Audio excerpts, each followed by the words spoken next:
Good afternoon, everyone. If I can have your attention. My name is Ernest Wilson. I'm the Dean of the Annenberg School for Communication and Journalism, and I want to welcome you to this exciting and fun event. I mean, I do a lot of things as Dean, and I think this is really the coolest event that I get to do every year. It's a delight to see so many of you who have been to other of these events, and it's nice to see new faces and to meet new people.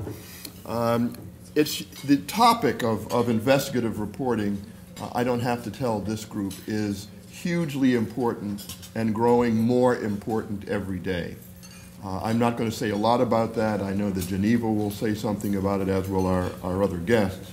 But this is the 21st year that the award has been given. So we are not Johnny-come-latelys to the importance of investigative reporting. It's something that we have done for more than 20 years.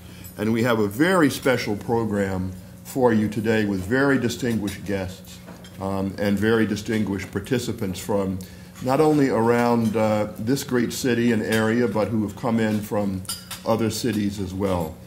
To make a great school like the journalism school move forward into the 21st century, and sometimes I think maybe into the 22nd century, you've got to have really great leadership.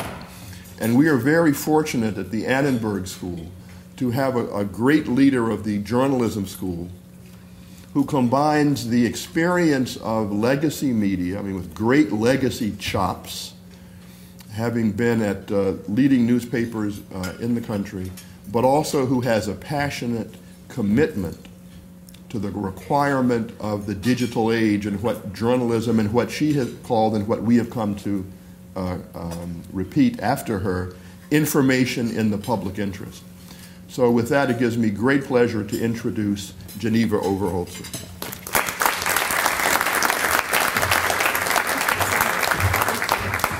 It's so nice when your boss says nice things about you, isn't it?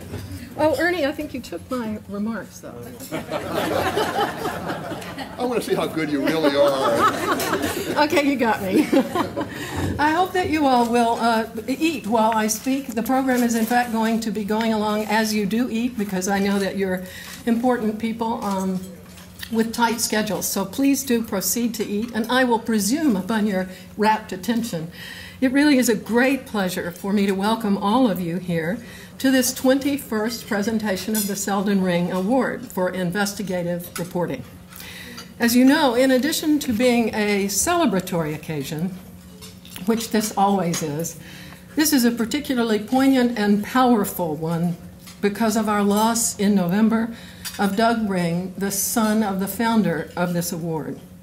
We are glad today to be able to honor Doug and grateful to be able to say thank you to Doug's wife, Cindy Misikowski, who is with us today and has generously supported the continuation of the award this year. When Doug died, the headlines identified him in words like developer and West Side power player. Those who knew him would add things like warm of heart and sometimes tart of tongue, curiously drawn to Bermuda shorts and black socks, and remarkably generous contributor to endless worthy causes, including one that, of course, strikes us here at Annenberg as especially worthy, a type of journalism without which democracy cannot thrive, investigative reporting. I know many of you are here principally to honor Doug, who was steadfastly and enormously generous in his support of investigative reporting, even when he didn't always agree with it. Among you are distinguished leaders of the city, and among you as well are simply the kind of warm friends that Doug had a special gift for making.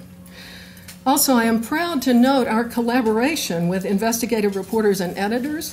In recent years, we have collaborated with IRE to honor the ideals of investigative reporting, and that collaboration has included an annual Better Watchdog workshop, which we always run in conjunction with the Selden Ring Award Luncheon. So this year's investigative workshop is co-sponsored by New America Media, and the participants with us today include journalists from regional ethnic media news organizations from all across the country. We welcome all of you warmly. Also present are students and members of our faculty and staff.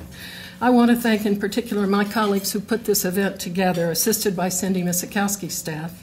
And I want to note, too, that two people who were present at the creation of the Ring Award are, along with Selden Ring and Doug Ring, are here with us today. Actually, three. Bill and Nancy Boyarsky, at whose home the idea took flight, and Bryce Nelson, then director of the school, also at the dinner party that night. Bill, I wonder if you and Nancy could consider a few more such dinner parties. Please join me now in watching a brief tribute to Doug Ring.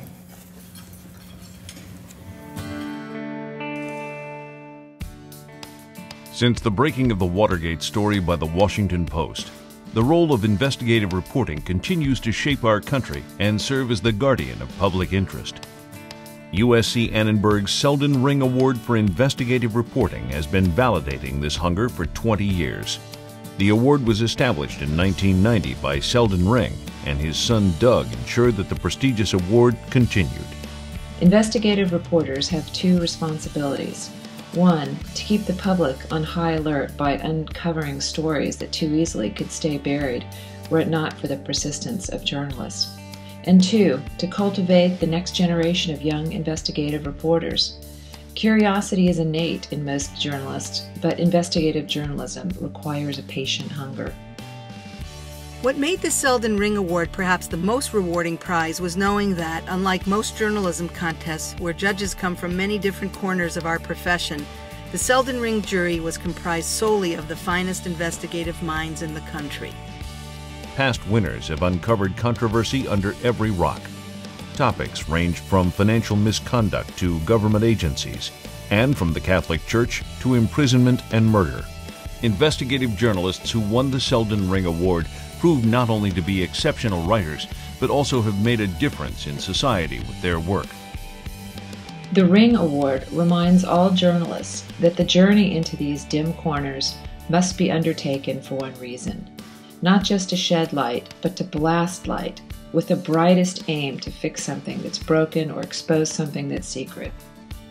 On the day we learned that we'd received the Ring Award, we were buried in paperwork at our desk because earlier that morning, former charity head Lorraine Hale and her husband, Jesse DeVore, were hit with a 72-count indictment. It charged them with theft of more than $1 million, forgery, all kinds of other crimes, and all as a result of our reporting. The award was like a jolt of energy, and being able to announce it on the same day as Hale's indictment just served to reinforce the sense that justice had finally been served. And no one was more committed to encouraging investigative reporting than the award's benefactor, Doug Ring. A civic leader and philanthropist, Doug was a bit of an investigator himself. As an avid book reader and collector and lifelong learner, Doug delved deeply into his vocation of investing and development, and even deeper into his love of the arts and learning. Doug oversaw the construction of a new landmark library building in downtown Los Angeles, all while serving on the boards of museums, advocacy groups, and theater companies. I knew Doug Ring from my early days of working as a press secretary to Los Angeles Councilman Zev Yaroslavsky.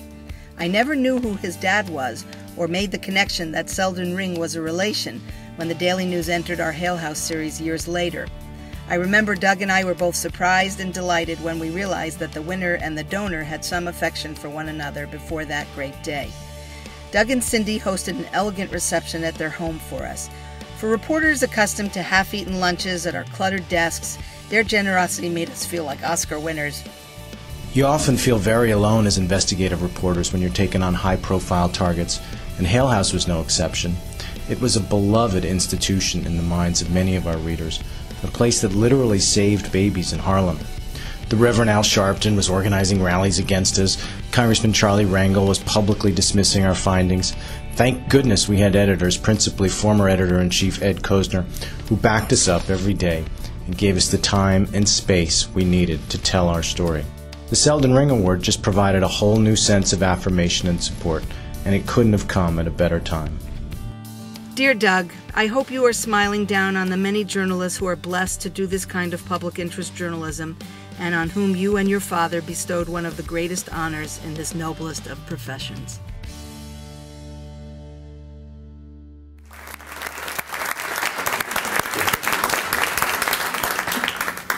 Thank you. Now I have the pleasure of introducing a man whose name is usually voiced in no fewer than 5 words. Legendary investigative reporter Seymour Hersh.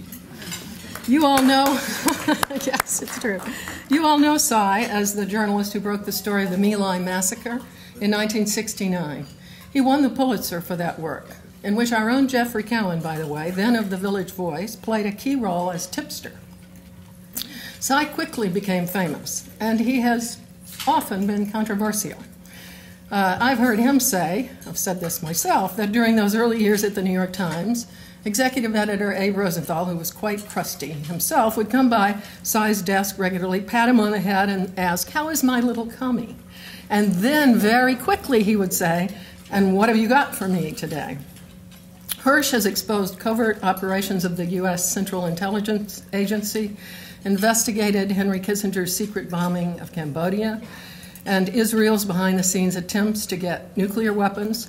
He's uncovered the abuse of Iraqi prisoners at Abu Ghraib, and so much more.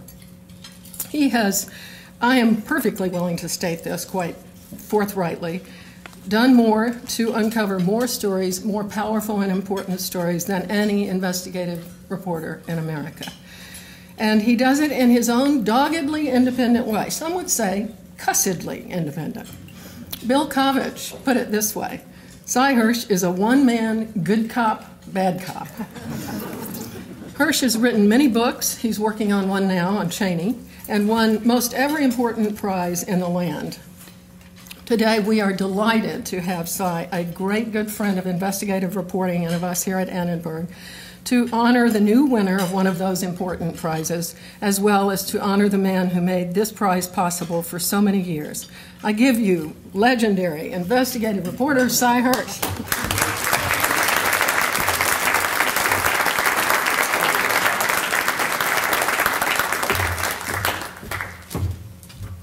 That's so over the top, it's not funny, but that's okay. If you want to know what the business is about, take a look at the stuff that was done by the prize winner today. I hadn't read all of it. I knew about it, but I'd only seen 1 or 2 of the articles because, as you know, ProPublica is published all over the place. And if you read it, you get a sense of why people do what they do in this business and how you can impact. It's simply about an insurance company just screwing everybody left, right, and center and getting away with it. And what else is new? But somebody has to do it. And that's what we do. But I thought I would take a second and not talk about what we do in a macro way, but talk about it in a micro way. And there's something very special about spending a career doing what you do. And it's not just me. As you all know, many of the people in this room, I'm thinking about Bill Borarsky and others, who have spent their life digging and digging. And I'll tell you a couple stories that just sort of tell you what it's about. You all know, you heard the mention of Jeff give me a tip on My Lai. So I chased the story. And we didn't talk about this for 30 years publicly. That's your problem, man. You didn't want to. But then I did, I guess. Anyway. Well, you still don't know my source. I came close, but he wouldn't talk, remember? He decided not to. Anyway, it just was a great mystery to me, but he turned out to be right. Well, anyway, I'm chasing the story. It's about a group of guys. Think about today. We were in 1968. We're in 67, 68. We're fighting a war in a foreign country that's totally different, alien in every sort of social way from us. We don't have any language skills. We don't know the history. We don't know the psychology. We don't really know much about who's doing what. And we're fighting, killing, and dying, just as we are in Afghanistan and Iraq, and were in Iraq, and still probably will be if things go the way I guess they will. We may get back into action there. And certainly in Pakistan, maybe with more high tech, but it's the same idea. We're just interfering in a society. We can talk about that forever. But so in 67, a group of GIs, and I learned later that Robert McNamara, who I always consider to be one of the classic liars of our time, but not really accounted for. Robert McNamara in 65, 66, because there was a draft, and because I'm going to make this short. Let me do this right. Get to my watch and get this done in Geneva will kill me if I'm a minute over. I know that. She won't literally kill me, just poison my food or something. Anyway, in '65, McNamara changed the game. The problem was, of course, that we had draftees going. And there was beginning 65, 66, a lot of dissent was beginning about the war because a lot of Americans were being plucked out. We didn't have the Praetorian Guard, or all professional army we had now. And so McNamara, and I was thinking about it just now, I was telling Bryce Nelson, or somebody, I was talking earlier about being press secretary for Eugene McCarthy. I left journalism in '67 because of the war and went to work for this guy challenging Lyndon Johnson for the nomination on the basis that, get this, I mean, what a quaint phrase, that the war in Vietnam was immoral. I mean, we don't talk about morality. There's no talk about what's the moral obligation we have towards Iraq and the citizens of Iraq. Now, we just talk about getting out and then leaving all that mess behind without ever talking about the morality of what we did and what we should do and how should we repay it. But in any case, McCarthy figured out right away. McNamara developed something called Project 100,000. He lowered the standards to the point where a lot of ghetto kids and barrio kids, kids who didn't have the right education, a lot of poor white Americans, poor black, poor Hispanic Americans who weren't able to meet the minimum score necessary. He lowered the standards to get them in.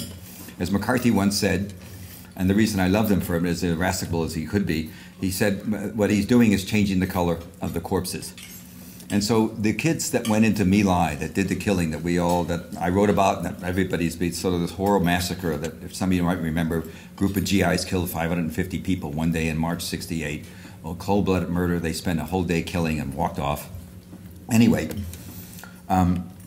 this group of kids were mostly from that Project 100,000. They were trained together. They were in a substandard unit. They were sent over to Vietnam in December of '67, told they were fighting communism. This was, the people they were against were bad guys, and they were assigned to the worst part of Vietnam, assigned to the kind of patrols that nobody else wanted to do, walking out every day and patrolling, and not seeing the enemy, and as exactly as you have with this notion of what we're seeing in Afghanistan now, what we saw in Iraq, no organized fighting, losing people every day to a landmine or to a sniper. The company that did most of the killing, Charlie Company, had 90 members. They were down to about 70 after 3 months and never having any payback, never seeing anybody. Inevitably, bad leadership, small unit leadership wasn't good. Within a few months, they began to start walking through a village. If they didn't like the way somebody looked, they'd butt them with the rifle butt, kick people out of the way. There was a couple of rapes. Nobody's prosecuting anything. They're doing what kids did in that war. They're toking up every night. The officers are drinking. It's an unending cycle of frustration and rage that's growing. One night they're told, March 15th, tomorrow you're going to meet the enemy. The 48th North Vietnamese Division is going to be there. 300 guys in uniform. We're going to get it on. And to their credit, they got up at 3 o'clock in the morning, jumped on choppers, went there in the name of America. They were there. They were doing our dirty work for us to fight the commies for us. Instead of seeing this unit, they exhumed 557 bodies later. There were a large body of My Lai 4 was become known. It had a lot of different names in the maps. But it was a village in the northern part of Vietnam where the North Vietnamese and the Vietnamese communists, we call them the Viet Cong, they were mostly nationalists, but we thought they were all communists, were largely a presence. And they went into the village, and as I said, the disappointment of not seeing an enemy maybe triggered something, but they eventually put people in the 3 ditches. And they began to execute them. And the infamous story about it is there's a lieutenant named William Calley, whose name still exists in infamy, although he was one of 6 or 7 junior officers there, but he was the one that I wrote about and others wrote about, and he got the attention. And Calley ordered people, they put them in ditches, and men, women, and children, nothing but old men, women, children, nobody else, all the younger men were gone. They put them in ditches, and Calley ordered the troops to start shooting.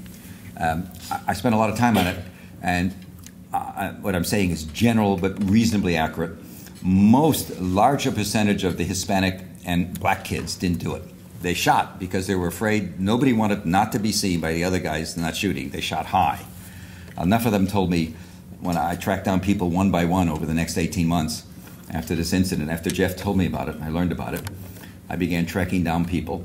And I learned enough to know it's a fair statement that most of the heavy shooting was done by the rural kids from the South, uneducated kids. And one of them in particular, a kid named Paul Meadlow, fired clip after clip. Some of you were in the Army. They had an M1. It's semi-automatic. If you held the trigger, you could unload, I think, 16 or 20 rounds, and then you just put another clip in. And Meadlow was famous because he eventually went on Walter Cronkite and talked about just shot clip after clip. So I start doing the story, and I get to it. I get to Cali, and I'm running around playing boy reporter, I like to say, which I still like to think I do. And I learn about the story, and I write some stuff. Nobody wants to buy it. I worked for the Associated Press for 4 years. I've been McCarthy's press secretary when he ran for the presidency. And if you remember, Johnson quit after one election. We had 40% of a write-in vote. I was dealing with the networks daily, arranging schedules, chartering planes. My office, we had two American Airlines. We dealt mostly with American Airlines. We were flying 2 planes full of reporters, and part of the process was to bill every day. And the real trick, of course, is you collect the money right away, but you pay in credit cards. So you have a 30-day float with cash, which is really important in politics. I had no idea how important it was. But anyway, and so I'm doing all this stuff, and everybody knew me. I wrote in the fall. I was a freelancer in '68. No newspaper would touch me because at that point nobody went. You didn't go into politics. Once you went into politics, your life was over as a newspaperman. It was sort of a clear dividing line that I'd broken by being so avidly against the war. I learned to hate the war, OJT, on-the-job training. Saw it, knew it was no good. And it wasn't a political statement. Abe Rosenthal can say what he wants. It was just what I consider to be a fact. The war was bad for America, just like I think Afghan is bad for America, Iraq, et cetera, et cetera. Anyway, so I get this story. Nobody wants to get it. Nobody wants to publish it. Nobody. New York Times, Washington Post, nobody. Life magazine, I'd written for Life. I had the lead story of the New York Times magazine in September '68. And I had this story ready to sell a month and a half later in the fall of '68, or '69 rather.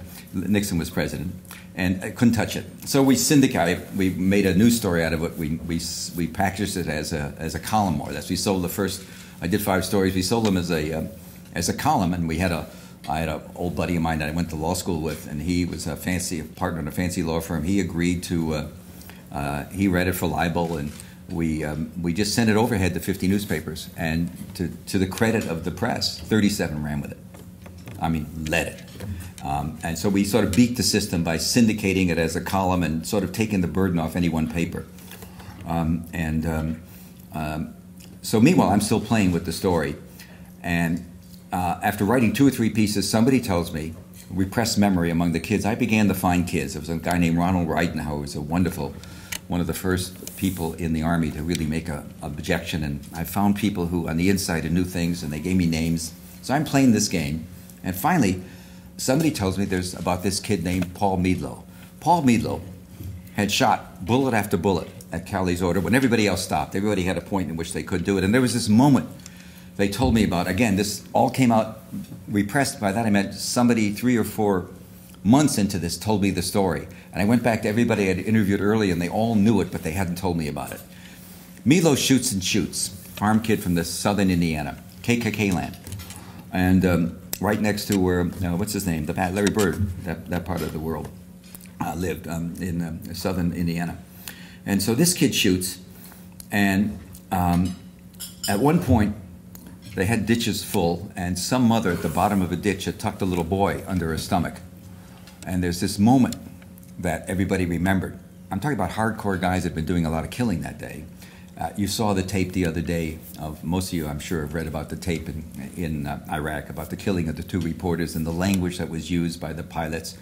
Get them, hooray, that they shouldn't have children with them. That's just the way it is. I mean, you have to dehumanize them. You cannot fight war without dehumanizing the other people, which is why war is so pernicious. I don't know what is in the water that American presidents drink, but they all seem to take the war. This guy does. This guy who's the smartest president we've had probably since Lincoln, gets health care and runs to Afghanistan the next day. He should be begging Mullah Omar to talk to him and get out of there. Somebody tell me. Anyway, that's another. But, and so, at some moment, some mother tucks a little boy under her stomach. and they hear a keening. They stop after they kill everybody, and they're sitting down eating their lunch, and they hear a keening, and it's the voice of this little kid, survivor, crawling up. And he crawls, all full of other people's blood, to the top of the pile and starts running, I'd like to say across a rice paddy, whatever the cliche is, but starts running.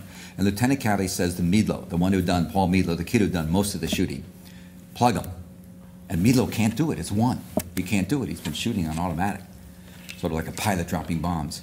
And so Calley, with this great braggadocio, runs up. The officers then had a carbine, a smaller rifle, ran up behind him and shot him in the back of the head. Everybody remembered that story. And so, wow, where's this guy Meadlow? What's going on? Because the next day, it turned out, I also learned, he was walking on the next day the company reorganized and they just pretended nothing happened. They marched some of the Hispanic and black kids, put black armbands on their arms, and they were told by officers to take them off after a couple of days. There was a distinction, there was a separation. And they're marching the next day. They're just in another field, a couple clicks, a mile and a half away, or less than that, just a couple miles away from the incident, which everybody knew about. Of course, everybody pretended didn't exist, which is the way it works. And Paul Meadlow steps on a landmine and blows off his right leg above the knee, to the knee. And while they're waiting for the medevac, the helicopter, to come to take him away, he starts uttering this curse. God has punished me, Lieutenant Calley, for what I did, and God will punish you.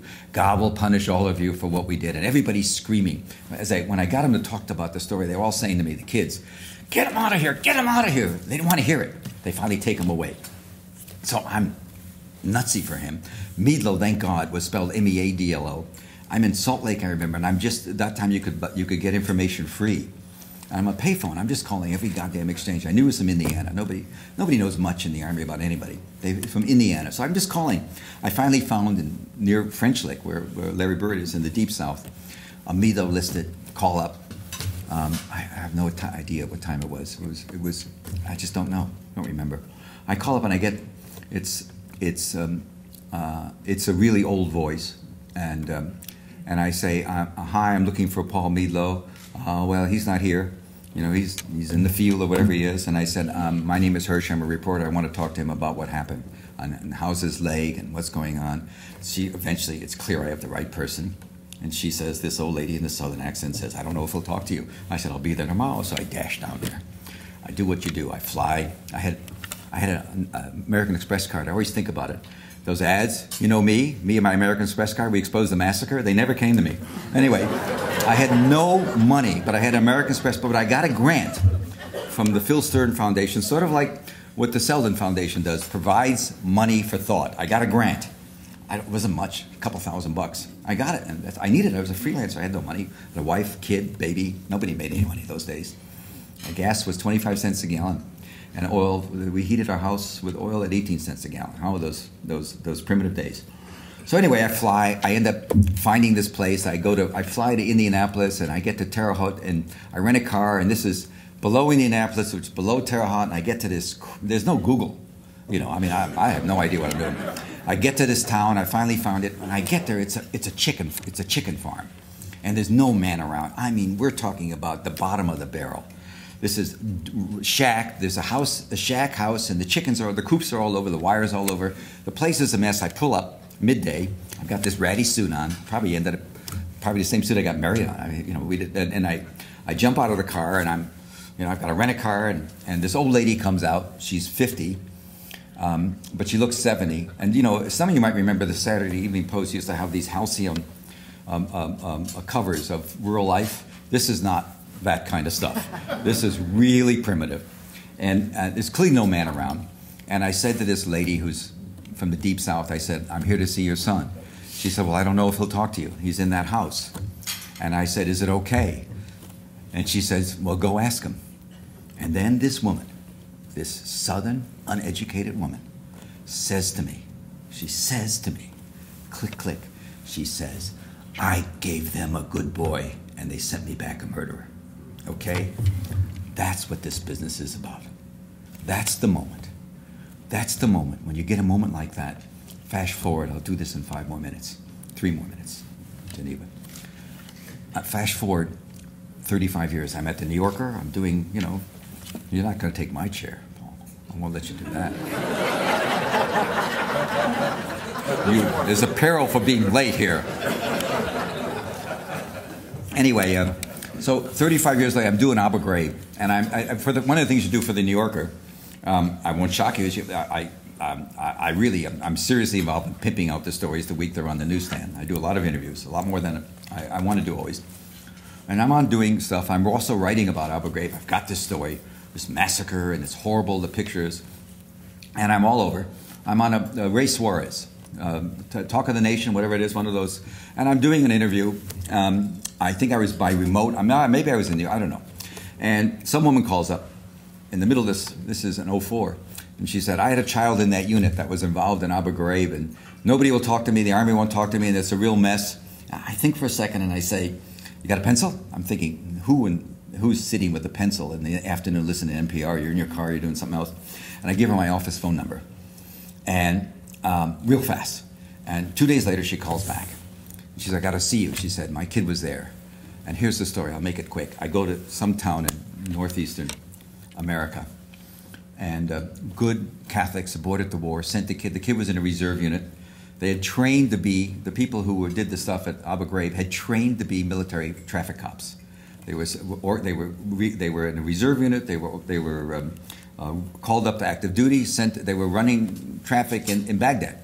You know, you go here, you go there. They suddenly were sent off for a few weeks, maybe a little more, but not more than 3 weeks, of training to be cops, prison guards, and they're sent to Abu Ghraib, this mess. And so anyway, the kid came back from this war. Came back early. They sent everybody back early.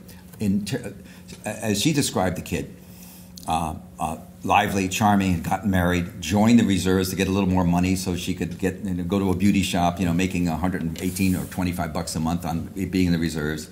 Never envisioned war, and comes back different. Leaves the family, leaves her husband, won't talk to anybody, doesn't say anything. Nobody can figure out anything. At some point, and I still see this amazing woman who told me all this. She had taken a computer on what the kids do in the war now. In the war in Iraq, of course, it makes total sense. Since there's no R&R to be had, there's no place to go for fun. They all bring a computer and they watch video and they play video games in time off. And that's why you saw so much video in Abu Ghraib, because that's the whole culture now there in our armed forces now. And it's just the recreation they have. The kids in Iraq, the kids in Afghan, the kids even working in Pakistan undercover, they all have the same thing. There's no fun except the video games. And she had been given a computer before she came, and she left it. And meanwhile, the Abu Ghraib story had broken, and she'd gone and knocked on the child's door in another town. The child no longer was seeing anybody, and the door was slammed. When she showed the front page of the New York Post that had a big picture of some of the stuff. Slammed the door. She decided then she was going to take a look at the computer that the kid had brought home. She'd brought home a computer, and she was going to bring it to her office. I tease her about Freud. I said, there is an unconscious. You did it for some reason. She said, absolutely not. I just wanted to have an extra computer. She gets the kid's computer, and she's down erasing. There's a file marked Iraq, and she hits Iraq, and out comes something no parent or what you will should ever see. 80 photographs. The one that we ran in the New Yorker was this iconic photograph of the guy naked, hand behind his head, not even where he wants him to be, 2 Belgian shepherds, 3 feet away on each side, during an interrogation, right? And in the sequence, the dog attacks the man in the place where it was trained to attack, which I will tell you, I'm sorry if I want to shock you, they were trained to bite in the groin area. But bites him, and you can see the last pictures in the sequence is a GI with the gloves on, sewing it up with a hand and needle, sewing up this horrible scar in the inside of the thigh, trying to figure out what to do before they turn him over to the docs. And it's an unbelievable sequence. It was worth, I told her, I said, you don't know how much this is worth. This media, you could go to the magazine, you'll get $100,000. She said, no, do it. You publish it. Amazing lady. And so I publish it. We go on. Life goes on. 6 months later, I'm in that area. And I take her to dinner, the woman, because she had separated, and she had a husband, a boyfriend then, who didn't want her to do what she was doing. And it took a lot of guts for her to do that, in any case. And so I go back, and we have dinner, and she says, let me tell you something I didn't tell you about what happened. When the child came back from the war, as part of the group she wasn't prosecuted, but they were all sent home early. She did disappear. She was completely recalcitrant. And by the way, I have to tell you, ethically, I was a doc, so I know this stuff. I'm a doc who deals in this kind of stuff. that kid was in a crisis when she was first talking to me. That kid was potentially very suicidal. I mean, I'm not a doctor, but I knew that much. And so you have to, as a journalist, you have to really figure out how to communicate that to her in such a way that doesn't empower you. Because you don't want to be empowered as a journalist. That's so unethical. You don't want her to be beholden to you. It's really much more tricky than you think if you think about it. I know good reporters do think about it. You never want to be in a position where somebody feels he has to help you. I mean, they're doing it because they're doing it. In any case, I worked it out. The kid really needed crisis intervention, obviously. So she's thanking me later. We had this dinner. And then she says, there's something I didn't tell you. When she came back and lived by herself, left her husband, she began to get tattooed. And she started getting tattoos on her legs, her trunk, her arms, up to her neck. It was as if, she said, one of these quotes again, she wanted to change her skin. And so this is what it's about, those moments.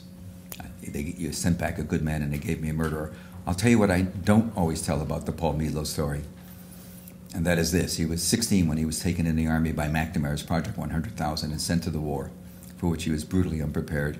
When he came back, he'd been married at 16, which was, I think, old for rural Indiana, basically. But anyway, when he came back, there was a baby. And they discovered, when he came back with his artificial leg, a few weeks after he was back, one day the baby started crying hysterically at night, and his wife, for some reason, didn't get there first, and when she got there, he was banging the baby as hard as he could.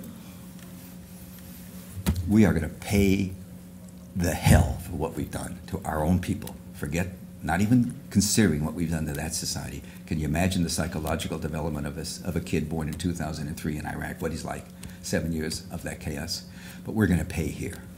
And so what we do, we crazy, loony reporters, we find those moments, like was done with AIG. We find those moments where the behavior of society, and that's just what we do, and that's why it's so important. And it's truly a great way to spend time. I urge all of you young people to keep at it. Goodbye.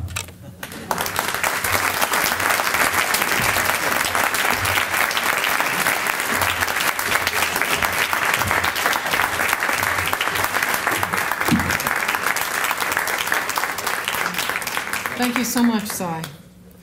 And now for the pièce de résistance.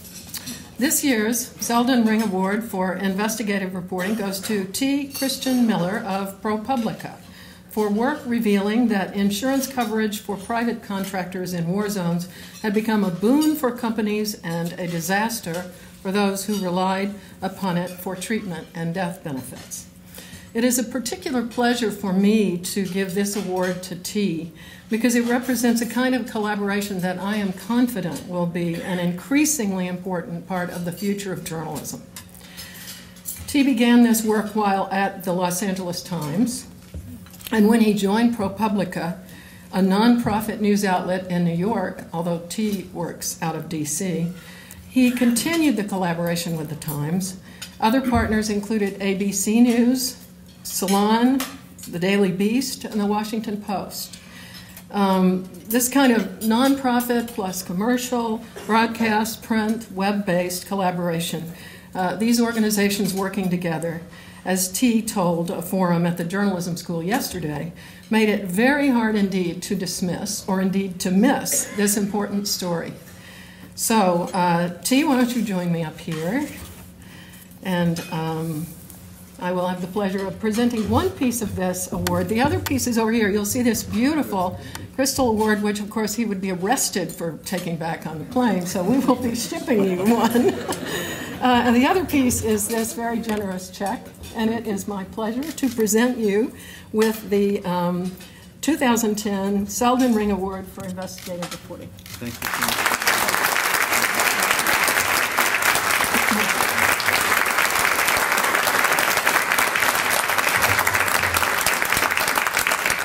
Now, T will tell you a bit about the story behind the story of this important work, and then after that, we'll be glad to take some questions, and I believe there will be microphones in the center. We're recording the program, so if you would be sure and go to the microphone to ask the questions, that would be great.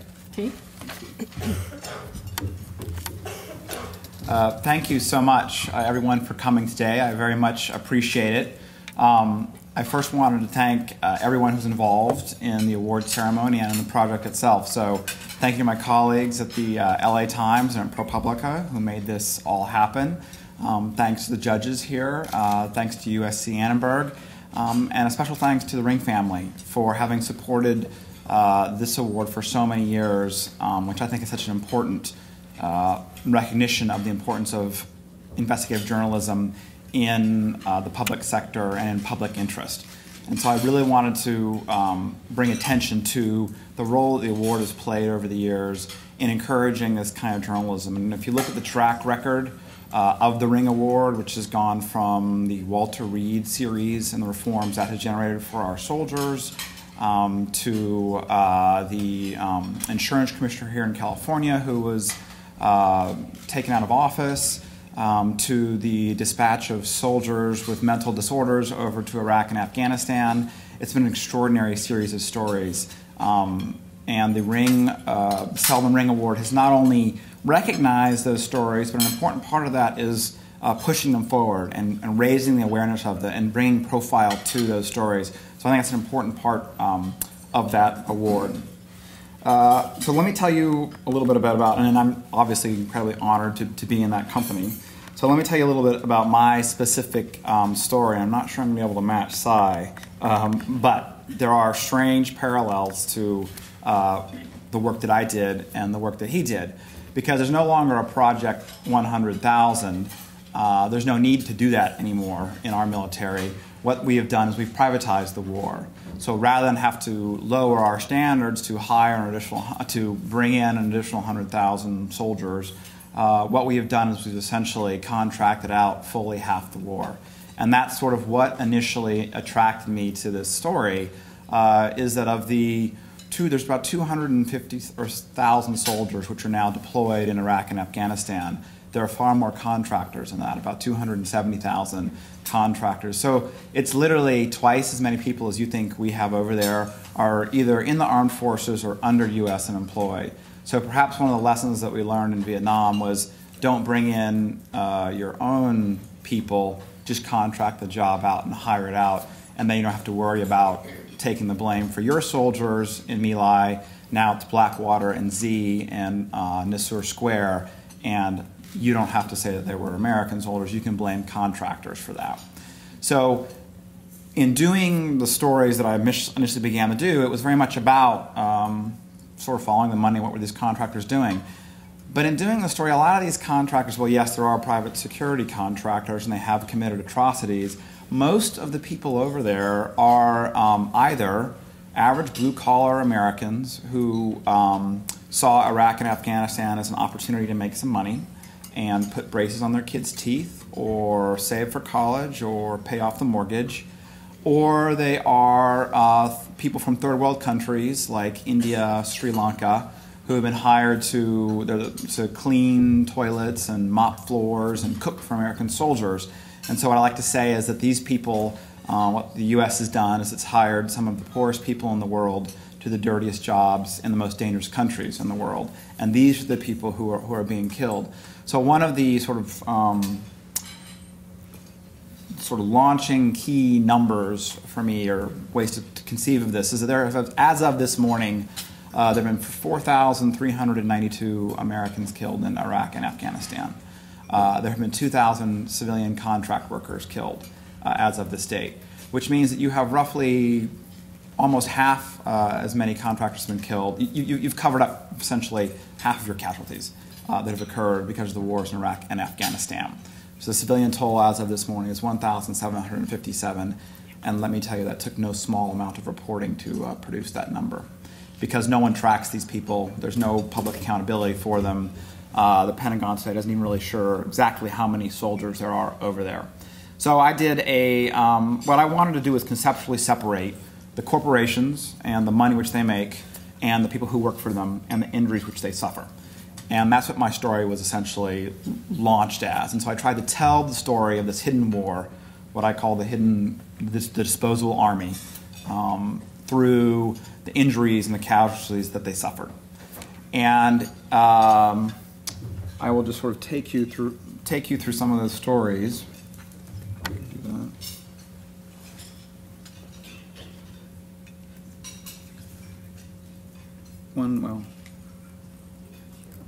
I'll just take you through them. It'll be easier.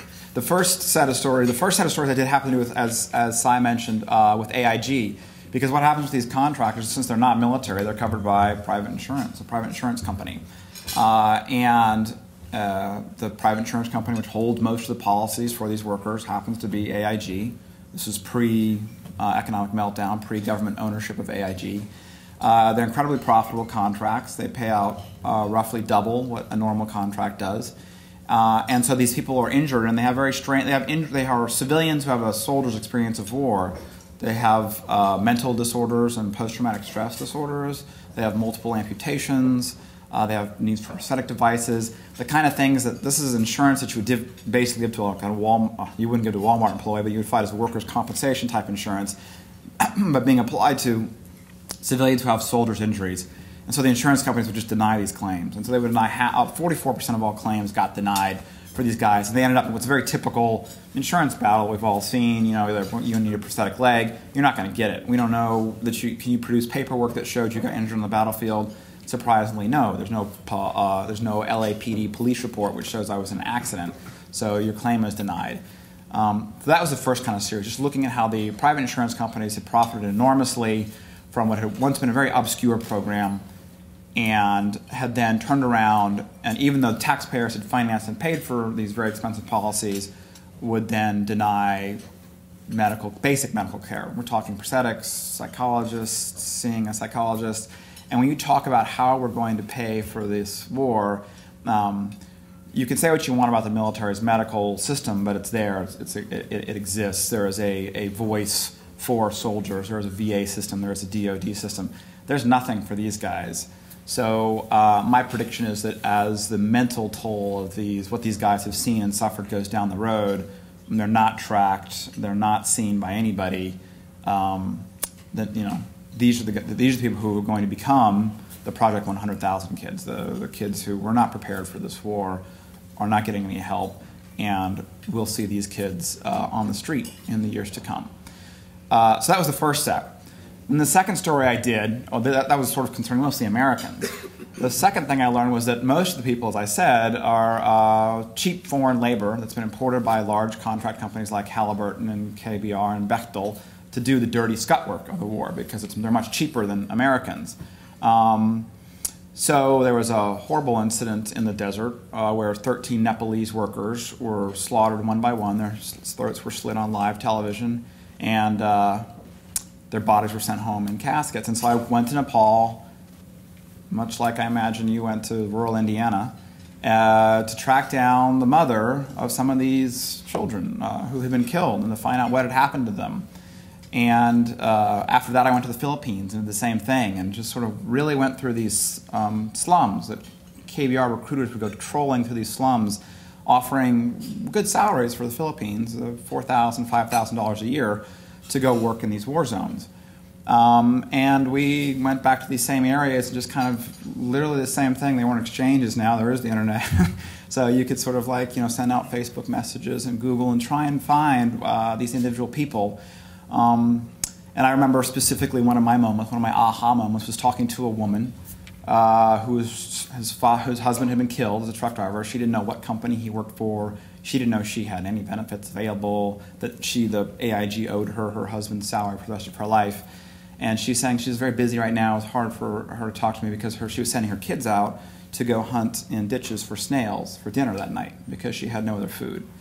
This was a woman who at most would have made $6,000. To AIG would have paid at most $6,000 a year, which again, in the Philippines is quite a lot of money, but for a company like AIG, then $100 million company, it was just remarkable. They wouldn't bother to pay $6,000 to this woman, and how much of a difference that would have made to the lives of her and her children. The final, there's a couple of other stories, but one of the last big story I want to sort of highlight that I thought was also sort of almost the most sympathetic group of workers were the local Afghans and Iraqis.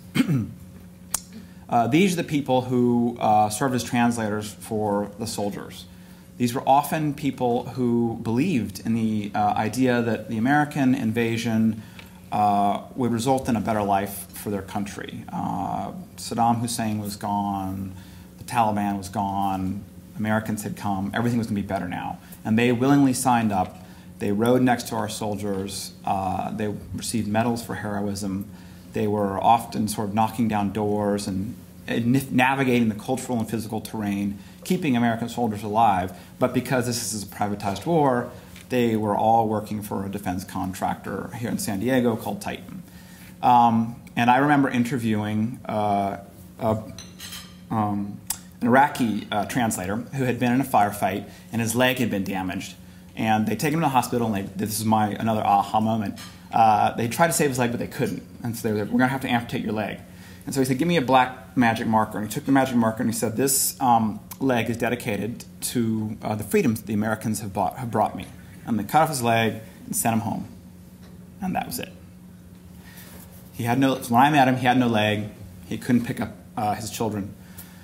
And so I said, well, this is like, we have to write about these people and sort of bring this issue to light. And so they ended up being kind of the most sympathetic characters to me because they were people who really had believed in what had happened, and they had been so abandoned, both in Afghanistan and Iraq. So that was kind of the third set of contractors that I wrote about. And then I wrote another story sort of that said to the U.S. government, this program is based in the Department of Labor for strange and historical reasons. They had never really enforced it, and I just said, it's crazy. Why isn't anybody paying more attention to this huge set of people and the injuries that they received? So in listening to Sai's speech, what I thought was that 30 years later, what we've managed to do is globalize this problem and turn it into a privatized problem. And that's the advances that we've made.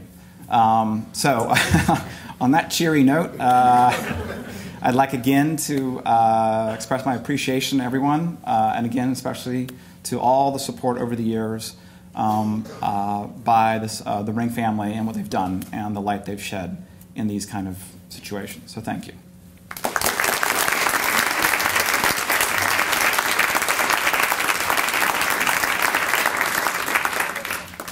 So I think we've got a microphone in the middle of the room if people would like to go up and ask a question. We can entertain a few of them. Sure. Anyone? Room full of journalists, which surely will have a question after this. Excellent. Please step forward. Where Sai's story was covered in 37 newspapers, how many newspapers covered yours, and what do you have to say about the status of media in the United States now? Sure. Well, this gets into one of the things that Geneva had mentioned about ProPublica. So ProPublica is a nonprofit. Our mission is to do journalism in the public interest. And part of the way we do that is by partnering with other big media companies to do stories. In this particular case, because we had begun this work with the Los Angeles Times, Bill Rempel was my editor, and then I had moved over to ProPublica, they were sort of our first natural partner. So a number of the stories ran in the LA Times. At the same time, we were working with ABC News, which did a broadcast on this as well. The Washington Post commissioned a piece specifically on the kind of the interesting history behind this law and how it affected, how it had been ignored for years and years, and suddenly it explodes with the dispatch of contractors overseas. We did a piece with Salon specifically and with the Daily Beast, which was online only, kind of pure play online news organizations.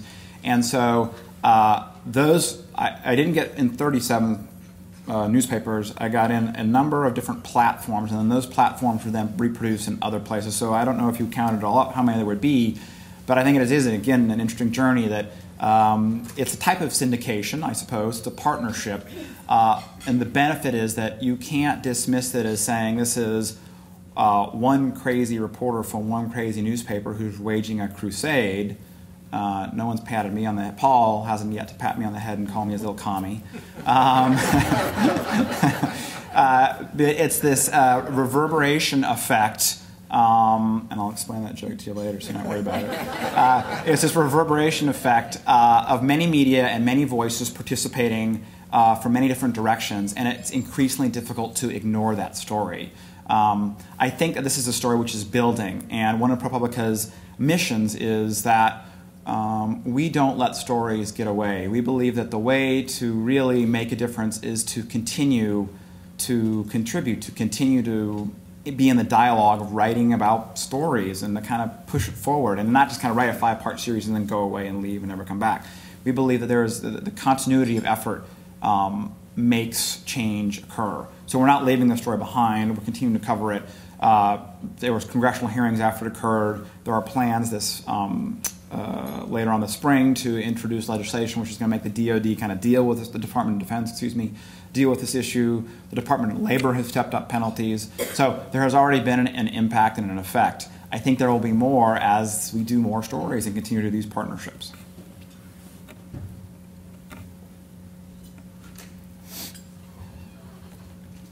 Can you share how you found the data that you needed? Like you said earlier that it was really difficult to get that number for the... Yeah. Yes, I will. There's actually 2 sets. I do a lot of computer-assisted reporting, so I use public databases to analyze information. And so there's actually 2 kind of streams of information in this story. One is the dark art of finding the people who tell the story, which is calling up exchanges in southern Indiana or trolling through slums outside of Manila to try and find people to tell the story. But I also wanted to make sure that I wasn't just crazy. These weren't just a couple guys who were complaining, that this was actually a real trend. So the Department of Labor keeps a track of every single person for whom AIG has had to deal with a claim, or any insurance company has had to deal with a claim about an injury. This is necessarily incomplete. We know that a lot of foreigners are not filing these claims. You know, a lot of, and they're only in English. So if you don't speak any English and they only accept it by mail, you're not going to file a claim. But it is, you know, a set of data which I can look at. And the Los Angeles Times supported a 2-year-long lawsuit against the Department of Labor to obtain that database because they denied releasing it to me. Fought that all the way through the appellate level. And we eventually got the data which listed person by actually they disguised the person's name but listed each injury that had occurred, so that you could look at it and see how many which company had the most deaths, which insurance companies had denied the number of claims. And so it allowed marrying the individual stories with the fact that this wasn't like it was 1-off or 2-off cases. There was a lot of people who were being denied claims. Allowed you, to me, I felt, to tell a very well-reported story that this was a real phenomenon that was occurring. And so that was a very crucial piece of the reporting puzzle, was getting that computerized data, but that was an immensely difficult process. I don't know how much money they spent. Nobody ever mentioned that to me, thank you. But they eventually got that data, and it was a 2-year-long process.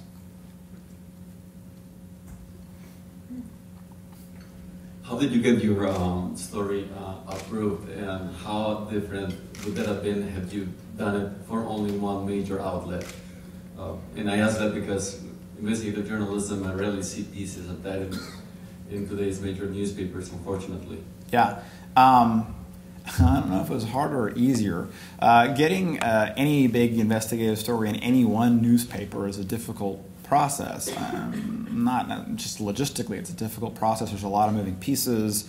It's a lot of space and time and effort and energy.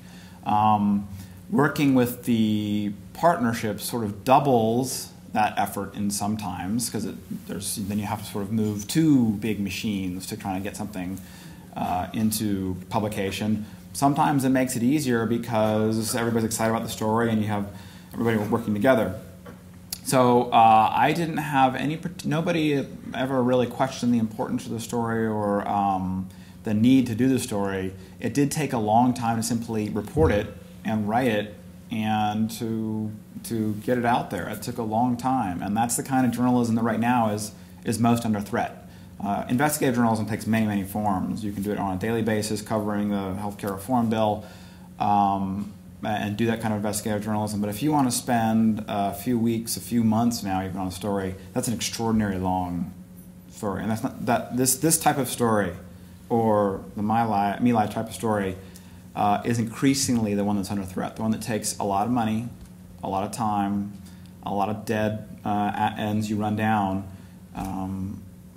And that's the kind of journalism that I'm most concerned about, and that ProPublica is an attempt to fill, as are many other nonprofit watchdog groups that have started up now, like California Watch and Center for Public Integrity and Center for Investigative Reporting.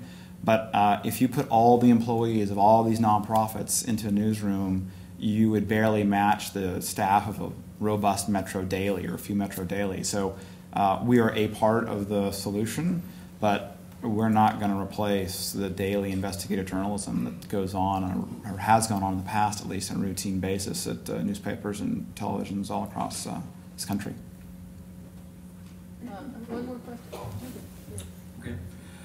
The likes of military contractors like Blackwater's brought in after the offensive campaign is over for securities. You imagine these contractors will be part of the offensive campaigns in the future? I don't think it's difficult to imagine that, no. I think it's difficult to imagine the American military, for instance, ever ceding that kind of, I mean, they do a lot of offensive stuff now, but, so let's put that aside, explicitly authorizing offensive attacks by private military corporations. I think it's quite feasible to imagine, for instance, a conflict breaking out in a third world environment, you know, some complicated, difficult dictators begin fighting in Africa or South America or someplace like that, and them each hiring private armies to come in and battle each other. I think that's a very reasonable expectation of the future, especially given that we've now created an enormous 30,000 total, if you add all the different contracting military companies, about 30,000 well-armed, well-trained, privatized men. They need somewhere to go after Iraq and Afghanistan wind down. We've created, to some extent, parallel to the defense industrial complex, we have created a sort of a diplomatic industrial complex of private military contractors that don't build weapons trains, but they go out and they serve as armed guards, or they deliver the mail for soldiers, or they do things like that. And that's a self-sustaining, self-fulfilling industry that I think is, we've just begun to see the beginning of that. Thank you. Thank you again.